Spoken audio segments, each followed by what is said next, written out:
بسم اللہ الرحمن الرحیم۔ السلام علیکم ورحمۃ اللہ وبرکاتہ۔ اگر آپ نے ہمارے چینل کو سبسکرائب نہیں کیا تو ہمارے چینل ماریا وائس کو سبسکرائب کریں تاکہ ہماری ہر نئی آنے والی ویڈیو کا آپ کو نوٹیفیکیشن مل سکے۔ تو چلیے ہم اپنے آج کی ویڈیو کا آغاز کرتے ہیں۔ آج کی ہماری ویڈیو کا عنوان نادان کی دوستی ہے۔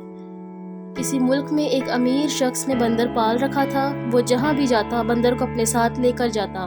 بندر بھی اپنے مالک سے بےحد مانوس ہو گیا تھا۔ ایک دفعہ یہ امیر شخص سفر پر روانہ ہوا تو اس نے بندر کو بھی اپنے ساتھ لے لیا۔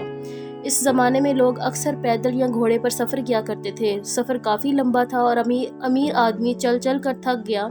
جب مزید چلنے کی ہمت نہ رہی تو راستے میں اس نے ایک جگہ آرام کی غرض سے پڑاؤ کرنے کا ارادہ کیا۔ وہ لیٹا ہی تھا کہ اسے نیند آ گئی اور خراٹے لینے لگا۔ بندر پاس ہی بیٹھا تھا۔ اس نے پنکھے سے مالک کو ہوا دینا شروع کر دی تاکہ اس کے مالک کو گرمی کا احساس نہ ہو۔ اس جگہ پر مکھیاں بہت زیادہ تھیں۔ ان میں سے ایک مکھی بار بار اس کے مالک کے منہ پر آ کر بیٹھ جاتی۔ بندر مکھی کو اڑا دیتا لیکن وہ فوراً پھر آ کر بیٹھ جاتی۔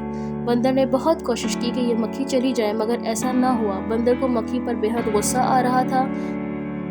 وہ چاہتا تھا کہ مکھی اس کے مالک کی ناک پر نہ بیٹھے۔ اگر مکھی اسی طرح اس کے مالک کو تنگ کرتی رہی تو وہ جاگ جائے گا۔ جب وہ کوشش کے باوجود مکھی کو باز نہ کر سکا تو بندر تنگ آ گیا اور اس نے اپنے مالک کا خنجر اٹھا لیا۔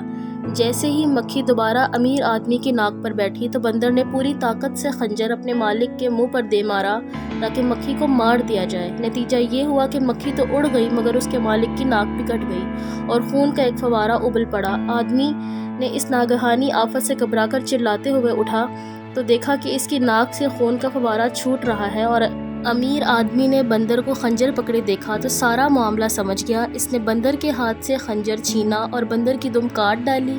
بندر دم کٹنے پر فوراً بھاگ گیا اور پیچھے مڑ کر بھی نہ دیکھا۔